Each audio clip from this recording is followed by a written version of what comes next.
How's it going, guys? It's Jim, Scottish guy in Moscow. It's finally summer in Moscow. I'm walking home from the gym. I've been in Frunzenskaya at Fitness Mania with my trainer Sasha. You've met Sasha in previous videos, and now I'm going to walk home. Now usually I would get the metro, but it's a beautiful walk across the river, the Moskva River, and I'll be able to show you some beautiful scenery as we walk along. Now, the video that I wanted to make today was pretty relevant to me just now. I've just had a situation where I'm going to have to move out of my apartment, and I was looking for another apartment, and it's the first time that I've moved in the 2 years that I've lived here in Moscow, and I came up against a difficulty that I didn't think that I was going to come up against. So I want to explain that to you. And I thought, while I do that, since I come on here and I tell you all the great things about Moscow and Russia and why I love living here, I thought, why not give you a little balanced view if you do really want to come and live here as a foreigner, as someone who doesn't speak Russian as your first language. I'm going to tell you the top 5 difficulties that you may face. 5 things that I've had to come up against or have to deal with living here. Now I'm going to preface that by saying I'm a huge believer in, if you come to live in another country, you respect the rules, you respect the culture, you don't come in and try to change things and try to tell them that things should be different.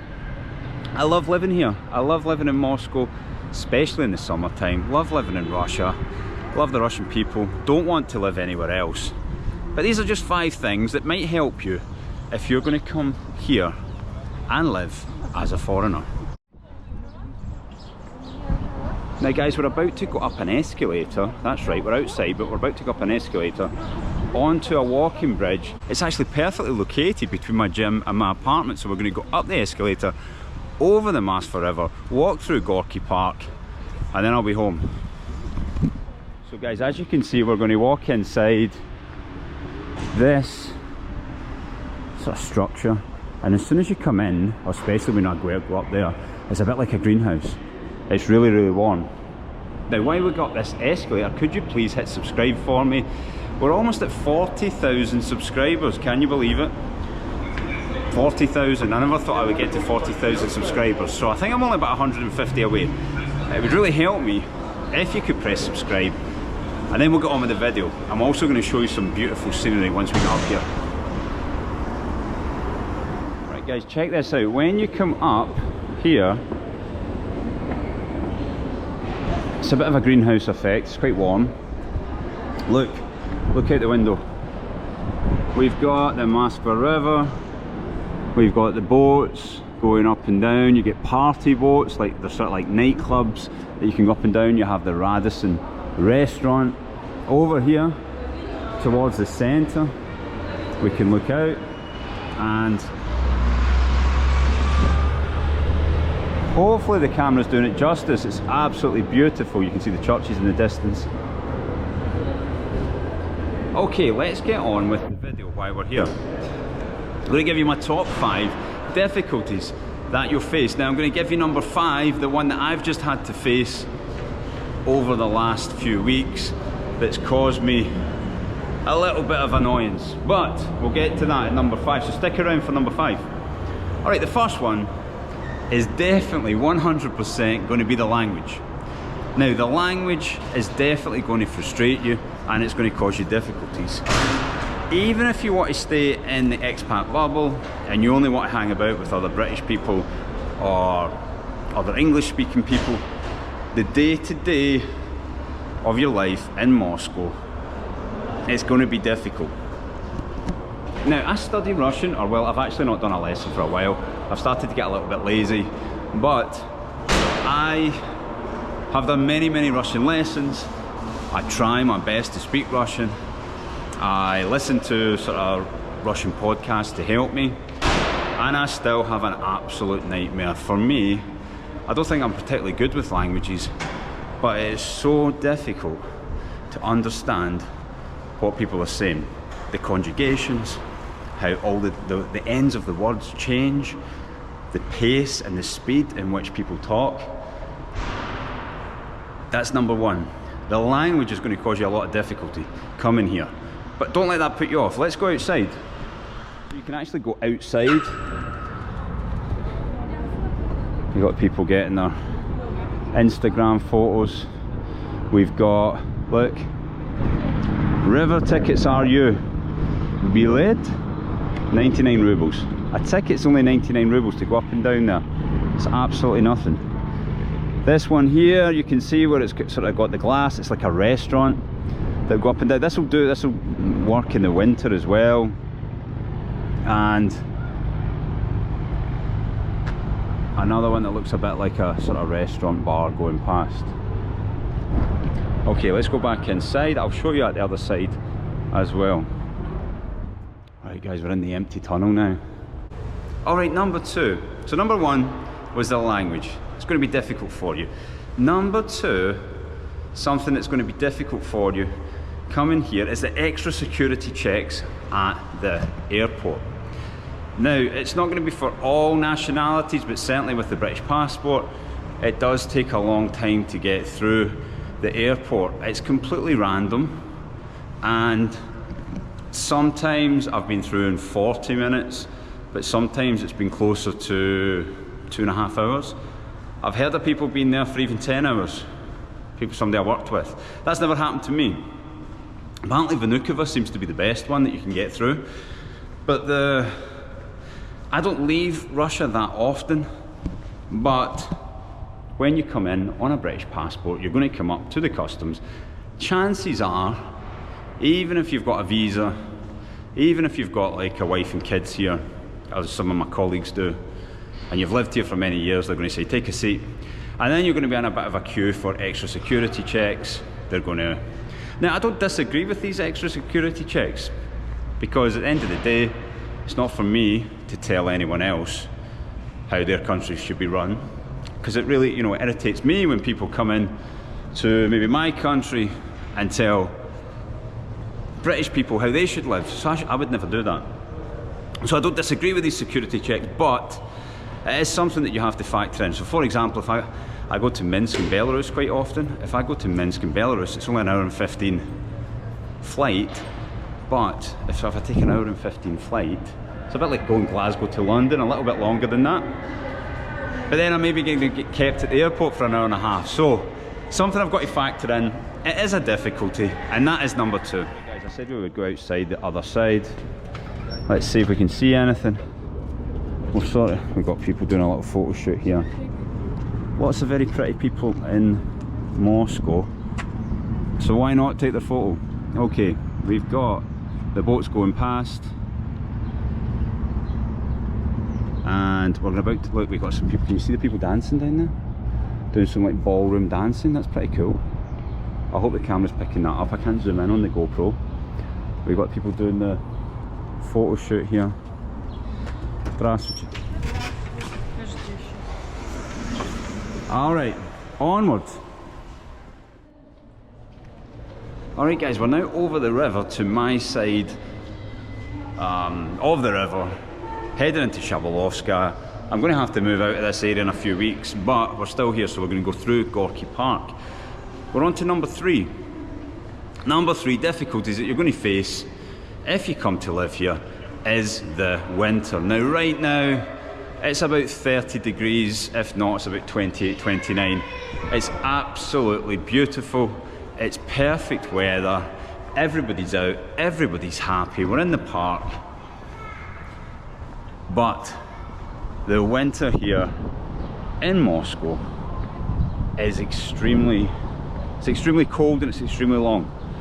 Winter lasts in Moscow for, it seems, about 6 months. Now, let me say, compared to Scotland, what it doesn't have is it doesn't have the sheer amount of rain. So, when it is winter, it's really cold, but at least it's cold and dry. So you're not going to get soaked. You can go out walking, etc. But the winter here, I've been here for 2 winters now. This one wasn't as bad.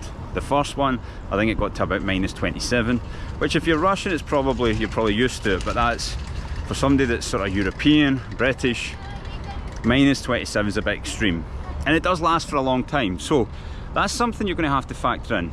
Again, I love living here, so I'm willing to go through the winter. And now, what are we in, May? It's going to be good till about October now. I mean, literally the park that we're in just now, like, you can't see them, but there's beach volleyball courts set up. There's a little boating lake over there. You probably can't see it on the camera.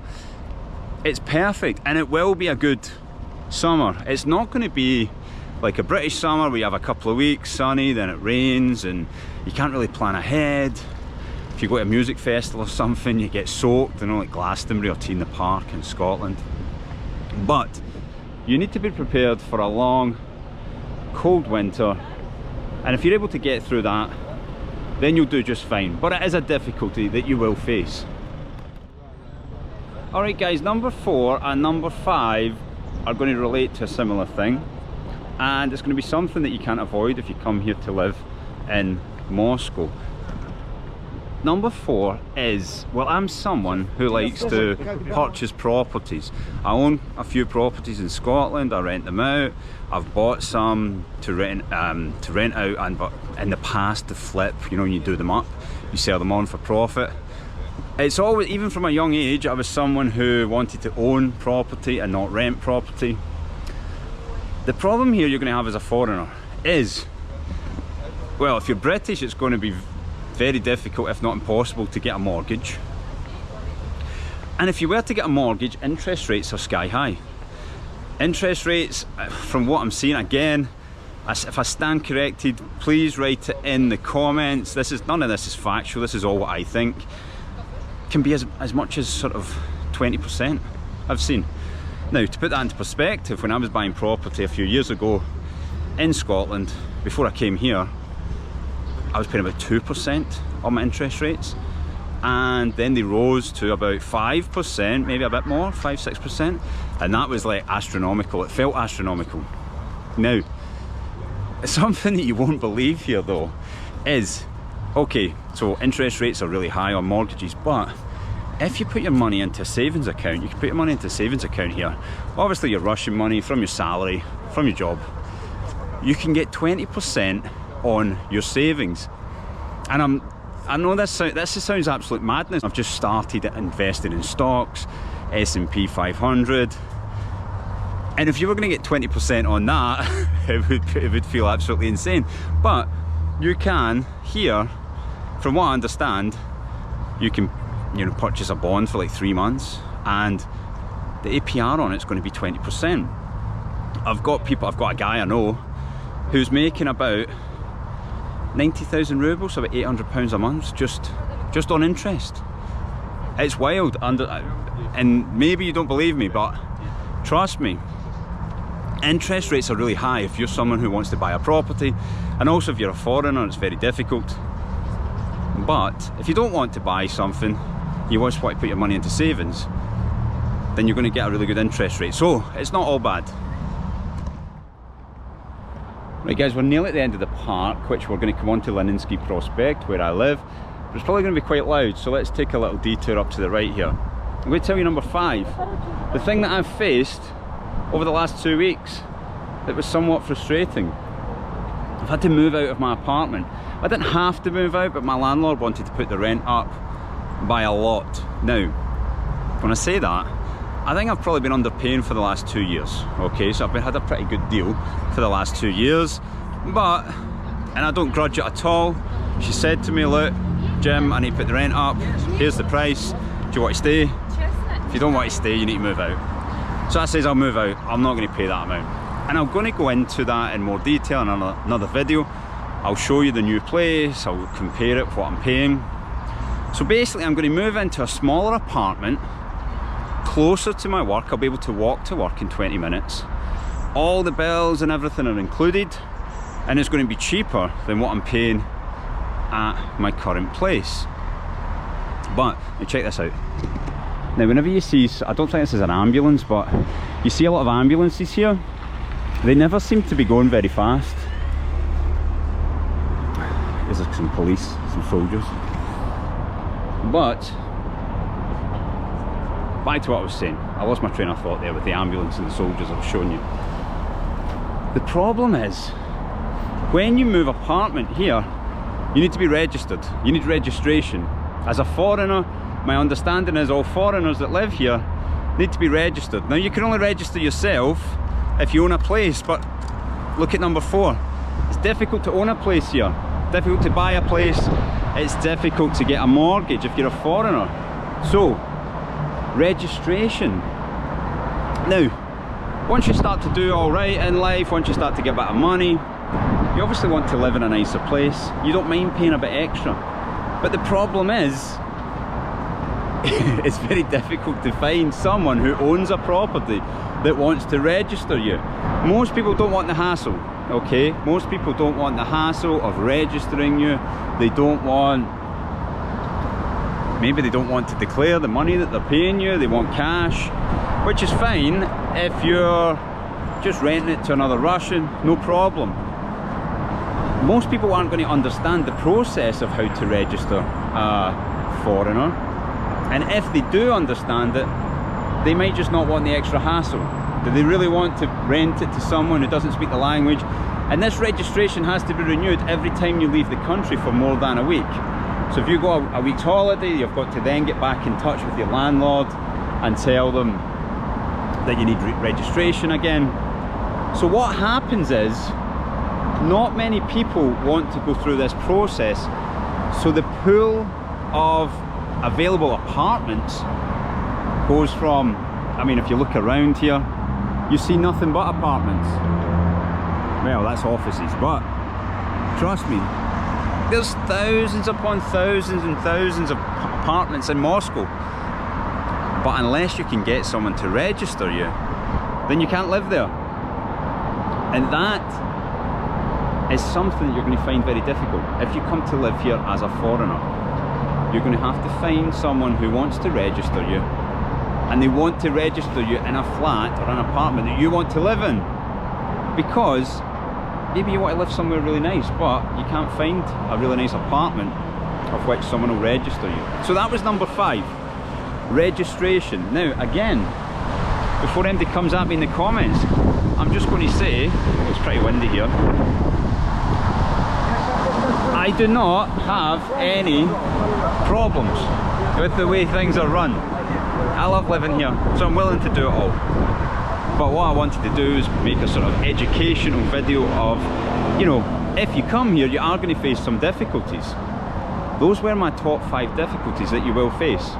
Guys, I hope that helped you in some way. Now, over the next few weeks, there will be a new flat tour, there will be a new neighbourhood tour, because I'm moving for the first time in 2 months.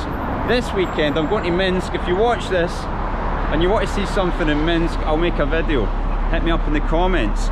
Minsk is a great city in Belarus. I absolutely love it, but there's no work there for me, so I can't live there. But I absolutely love visiting there. See you next time.